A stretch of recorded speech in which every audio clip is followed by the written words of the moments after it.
Good afternoon 8th class. बेटा आज हमारा चैप्टर है 12वां चैप्टर, जिसका नाम है कै रक्षति कै रक्षित, कौन बचाता है कौन बचता है। तो इस पाठ को देख लेते हैं। इस पाठ में सबसे पहले यहाँ पर ये कहा गया है कि जो पाठ है हमारा पर्यावरण पर केंद्रित है। हमारे जीवन में प्लास्टिक का आज बहुत ज़्यादा प्रयोग हो रहा है। सभी जगह हम देखते हैं कि प्लास्टिक की वस्तुएं ज़्यादा आ गई हैं, जो कि पर्यावरण के लिए घातक है। प्लास्टिक के बढ़ते जो प्रयोग हैं आजकल, जो हम उपयोग जो इसका कर रहे हैं, ये पर्यावरण को प्रदूषित करते हैं। और इस समस्या से निपटने के लिए इस पाठ में यानी कि लोगों को बच्चों को जागरूक करने का प्रयास किया गया है। तो पाठ देख लेते हैं। ग्रीष्म ऋतौ सायंकाले विद्युद्भावे प्रचंडोष्मणा पीड़ित वैभवगृहात् निष्क्राम्यति। गर्मी की ऋतु में शाम के समय बिजली के अभाव में पीड़ित होकर वैभव घर से बाहर निकलता है। वैभव: अरे परविंदर, अपि त्वमपि विद्युद्भावेन पीड़ित है बहिरागत। अरे परविंदर, क्या तुम भी बिजली के अभाव में दुखी होकर बाहर आ गए हो? तुम भी होएगा इसका। परविंदर: आम मित्र, हाँ मित्र। एकत प्रचंडापत्कालः अन्यतश्च विद्युद्भावः परम बहिरागत्यमपि पश्यामि यत् वायुवेगः तु सर्वथा अवरुद्धः। एक तरफ तो प्रचंड गर्मी का समय, दूसरी ओर बिजली नहीं है या बिजली की कमी, परंतु बाहर आकर भी देखता हूँ कि वायु का वेग यानी कि हवा भी पूरी तरह से रुकी हुई है। सत्यमेवोक्तम, ठीक ही कहा गया है। प्राणीति पवनेन जगत सकलम दृष्टिर्निखिलः चैतन्यमयी क्षणमपि न जीव्यत्यनेन बिना सर्वात् अतिशयी मूल्य पवन है। यहाँ पर कह रहा है, ठीक ही कहा गया है, वायु से सारा संसार प्राण ग्रहण करता है यानी कि सांस लेता है, और वायु से ही पूरी सृष्टि चेतना युक्त बनती है। चैतन्यमयी यानी कि चेतना युक्त बनती है। इसके बिना क्षण भर भी जिया नहीं जा सकता। क्षणमपि न जीविते अनेन बिना, इसके बिना क्षण भर भी जिया नहीं जा सकता। तो वायु तो सबसे अधिक मूल्यवान है, यानी कि सर्व है अतिशय मूल्य है पवन है, कि हवा सबसे अधिक मूल्यवान है। विनय है। अरे मित्र, हे मित्र, शरीरात् न केवलम स्वेद बिंदवः अपितु स्वेद धारा एव प्रस्रवन्ति। शरीर से न केवल पसीने की बूंदें बल्कि पसीने की धाराएं बह रही हैं। स्मृति पथमायाति शुक्ल महोदय रचित श्लोक है। शुक्ल महोदय के द्वारा रचा हुआ श्लोक मेरे याद हो आ रहा है, यानी कि मुझे ध्यान आ रहा है। सप्तैर्वाता धातैर्वितुं लोकान् नभसि मेघः आरक्षि विभागजनः एव समय नैव दृश्यन्ते। आकाश में बादल गरम गरम वायु के थपेड़ों से लोगों को बचाने के लिए वैसे ही दिखाई नहीं पड़ रहे हैं जैसे आरक्षक विभाग के लोग समय पर दिखाई नहीं देते। देखिए कह रहा है, इसका मीनिंग होगा यहाँ पर जो ये है वो कह रहे हैं कि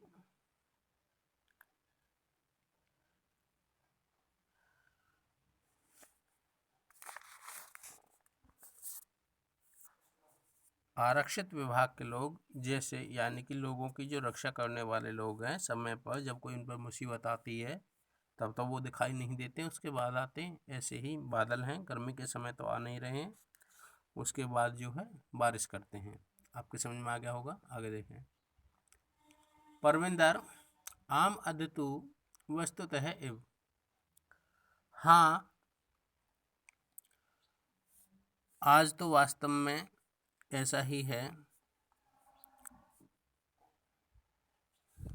निदाघ आपतस्य याति तालु ही शुष्कताम। गर्मी के ताप से तो मनुष्य का तालु यानी कि मुख सूखा जा रहा है। पुंसो भयार्दिर तस्येव स्वेदव जायसे वपु। मानो भयभीत मनुष्य का शरीर पसीने पसीने हो गया है। जैसे ऐसा लगता है जैसे भयभीत मनुष्य जो होता है उसका शरीर किसी चीज़ को देखकर या भय के कारण पसीने पसीने हो जाता है, वपुमित शरीर होता है। तो वैसे ही गर्मी की भयंकरता इतनी है। जोसेफ मित्राणि यत्र तत्र बहुभूमिक भावनानाम। कि हे मित्र, जोसेफ कह रहा है यह भी ठीक है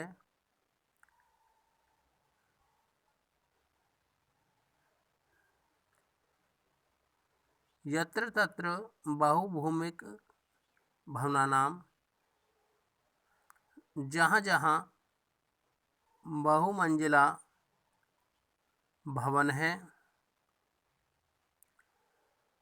भूमिगत मार्गाणाम और भूमिगत रास्ते हैं, विशेषतः मेट्रो मार्गाणाम, मुख्य रूप से मेट्रो रेल के रास्ते, ऊपरी गति सेतु नाम और ऊपर की ओर उठे हुए पुलों के रास्ते, मार्गे इत्यादि नाम निर्माणा वृक्षा कर्तयन्ते, आदि रास्तों को बनाने के लिए पेड़ काटे जा रहे हैं।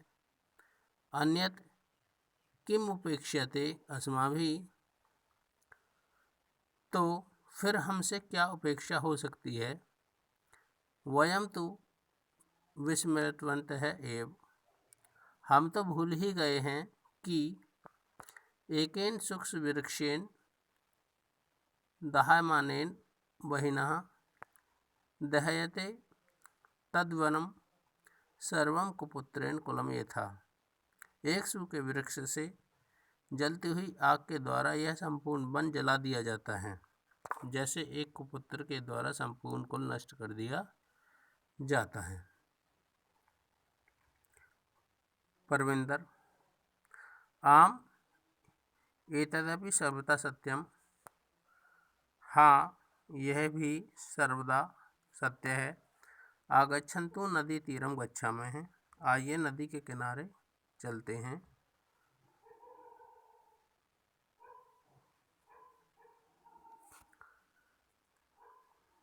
तत्र चेत कांश्चित शांतिं प्राप्तुं शक्ष्येम, वहाँ शायद थोड़ी शांति प्राप्त कर सकें।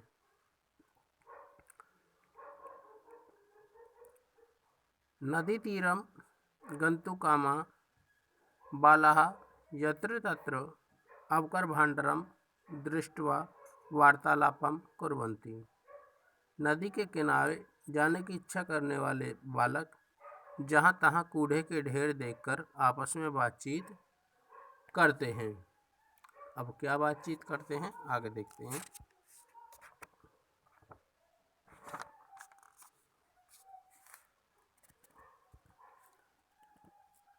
जोसेफ पश्यन्तु मित्राणि यत्र तत्र प्लास्टिक संयुतानि अन्यत् चावकरं प्रक्षिप्तमस्ति।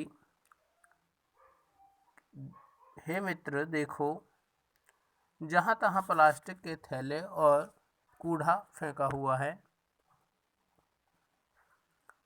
कथ्यते यत् स्वच्छता स्वास्थ्यकारी, परं वयं तु शिक्षिता अपि अशिक्षितः एवाचराम अनेन प्रकारेण। कहते हैं कि स्वच्छता स्वास्थ्य प्रदान करने वाली होती है, परंतु हम तो शिक्षित होकर भी अशिक्षित लोगों की तरह आचरण करते हैं। अनेन प्रकारेण, इस प्रकार से तो वैभव गृहाणि तु अस्माभिः नित्यं स्वच्छानि क्रियन्ते, परं किमर्थं स्वपर्यावरणस्य स्वच्छतां प्रति ध्यानं न दीयते। वैभव कहता है, घरों को तो हम लोग रोजाना साफ करते हैं, परंतु अपने पर्यावरण की स्वच्छता की ओर ध्यान क्यों नहीं देते। विनय पश्य पश्य उपरित इदानीमपि अवकर मार्गे क्षिप्यते। देखो देखो, ऊपर की ओर से अब भी कूड़ा मार्ग में फेंका जा रहा है। आहूय महोदय, आवाज देकर, महोदया कृपां कुरु रास्ते भ्रमत्सु। कि श्रीमती जी, महोदया जी, रास्ते में चलने वालों पर कृपा कीजिए। एतत्तु सर्वथा अशोभनम कृत्यम, यह तो सर्वथा अशोभनीय कार्य है। अस्मद् सदृशेभ्यः बालकेभ्यः भवती सदृशै एवं संस्कारादेया। हमारे जैसे बालों को लिए आप जैसी महिलाओं के द्वारा ऐसे संस्कार या शिक्षा दी जानी चाहिए। तो बेटा, यहाँ से मैं आपको कल कराऊंगा। यहाँ तक ये पाठ आपको लर्न करना है और राइट करना है। Okay, thank you.